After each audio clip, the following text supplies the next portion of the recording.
Listen, if you've ever even thought about learning the piano as an adult, I'm willing to bet someone has already talked you out of it, right?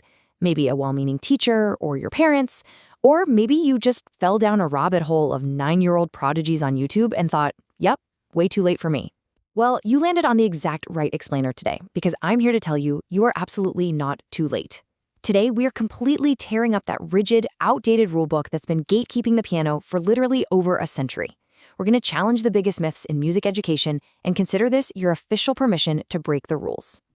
Seriously, so much of the piano advice floating around out there sounds like it was literally written in 1894.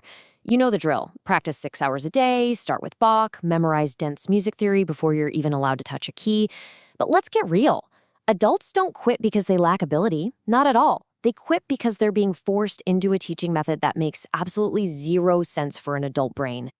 So let's start our little rebellion with the first and honestly most toxic myth, the idea that you have to practice every single day. Look, on paper, it sounds super motivating, but then real life happens. You miss a day and boom, the guilt sets in. 2 days go by and suddenly you're thinking, well, I've already failed, what's the point? That perfect streak mentality, it destroys way more progress than laziness ever could. It's just an impossible standard. Instead of turning yourself into a musical zombie on this daily treadmill of guilt, you need to be strategic.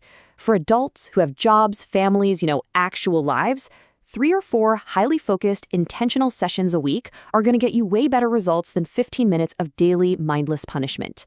People totally confuse the word daily with effective.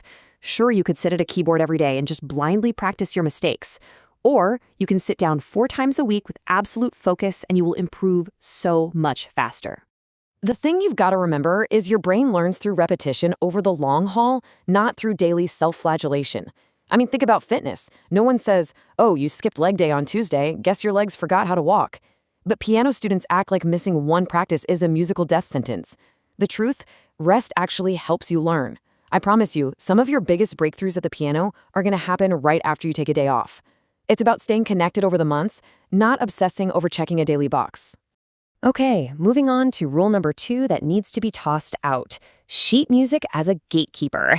There is this intense, pervasive snobbery in traditional piano education that says you aren't a real musician until you can instantly decode tiny black dots on a page. You get handed a method book on day 1, and the underlying message is basically, do not attempt to play anything fun until you've mastered notation. Just think about how completely backwards that logic is. When someone picks up a guitar, they learn 3 chords and immediately start jamming to their favorite songs. When we learn a new language, we start speaking long before we try to read complex literature, right? Yet adult piano students are just expected to suffer through 6 months of decoding notes without ever actually feeling musical. Now, don't get me wrong, sheet music is incredibly valuable, but forcing it on day 1 usually drains all the joy out of the instrument before you even get to experience it. Here's a secret. You do not have to earn the right to enjoy making music. Adults learn so much faster when they connect emotionally with the sound right out of the gate.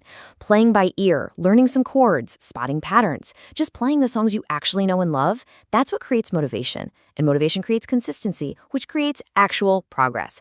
If you can play 10 songs by ear and sing along, guess what? You are musical, period. Get emotionally invested first, and you'll be way more eager to learn the theory later. Which brings us directly to rule number 3, what I call the classical music trap. So an adult decides they want to learn piano, and immediately they're handed these childish exercises or centuries-old etudes that they would literally never listen to voluntarily. Look, I absolutely love classical music, but ask yourself, if your dream is to play Coldplay or jazz or the soundtrack to Interstellar, why on earth are you forcing yourself through pieces you hate? Kids will put up with boring exercises because, well, their parents make them do it. But adults? We need meaning. We learn things because they become a part of our identity and our emotional lives. We don't do forced homework. And that's not a weakness. That's just maturity. You are infinitely more likely to stick with the piano if sitting down at the keys feels like daily emotional fuel, rather than some dreary obligation to a guy who died 300 years ago. So honestly, just ignore the classical snobbery, because the truth is, modern music teaches you real, highly practical skills, and it teaches them fast. We're talking chords, rhythm, improv, pattern recognition, and actually being able to play with other human beings. It is kind of crazy that adult beginners will spend years agonizing over a really difficult classical piece, only to completely freeze up if someone asks them to just play a few simple chords to a pop song. Your personal musical goals matter way more than tradition. All right, let's dismantle the fourth rule. And this one is arguably the most toxic myth in all of music, the romanticized illusion of natural talent. This one stops so many adults before they even touch a key. You see a pro playing beautifully, their hands just effortlessly gliding across the keyboard, and you let out this defeated sigh and think, well, they were just born gifted. I definitely don't have that magic. But listen to me, what people call talent is usually just the very tip of an iceberg made of thousands and thousands of invisible repetitions.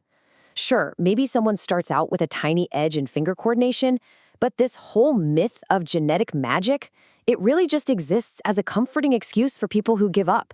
Because if success is just in your DNA, then you don't have to face the uncomfortable reality. Progress comes from patience and putting in the reps, not from fairy dust. The absolute truth is that method beats talent. Every single time. A supposedly talented person with zero consistency is eventually going to hit a wall and plateau hard. But an adult using a solid system, practicing with deliberate, focused intention, they will strategically keep leveling up. Kids often improve accidentally, just through sheer repetition. But you, as an adult, can analyze your mistakes, slow down, and actually understand the structure of what you're doing. That is a massive advantage. Which perfectly tees up our final rule. This pervasive idea that adults just can't learn as well as children, it needs to die completely.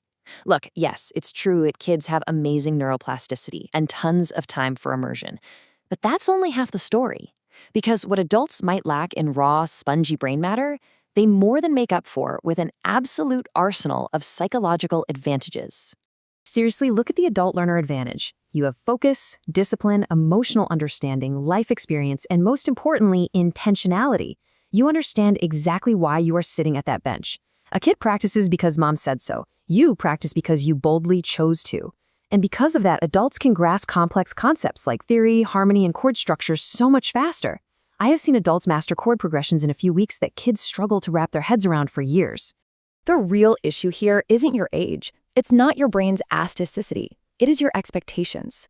Think about it. A 5-year-old will proudly hammer out Twinkle, Twinkle, Little Star for 3 months straight and genuinely believe they are Mozart. An adult plays one wrong note and instantly feels embarrassed, inadequate, and completely hopeless. Kids are totally fine with being bad at things. Adults are terrified of beginnerhood. Learning piano doesn't require youth. It requires a high tolerance for feeling a bit awkward at first. So hear this. You are absolutely not too old. In fact, your age is your secret weapon. Adults so often become far more expressive, compelling musicians because they've actually lived. You understand nostalgia. You know deep sadness, profound joy, heartbreak, and longing. When you press a key, your music carries a much deeper, richer resonance because it's being filtered through decades of real human experience. A child simply cannot replicate that kind of depth. So it is officially time to toss out the exams, the crippling perfectionism, and these rigid childhood training models. We need to get back to how human beings actually learn, and it really comes down to 3 basic things: curiosity, emotion, and consistency. Give yourself permission to start playing, using a method that actually respects your adult psychology. People improve when they keep showing up, and you're only going to keep showing up when the process is enjoyable, emotional, and means something to you. The main takeaway from this explainer is really simple. Most adults fail at piano because they were handed a dusty, outdated rulebook designed for a totally different era. So ignore the snobbery, throw out the demand for perfect daily practice, drop the insistence on mastering sheet music first, and laugh at the myth of magical talent. Sit down at the piano today, let go of all that pressure, and ask yourself, what beautiful music are you going to play now that you finally have permission to break the rules?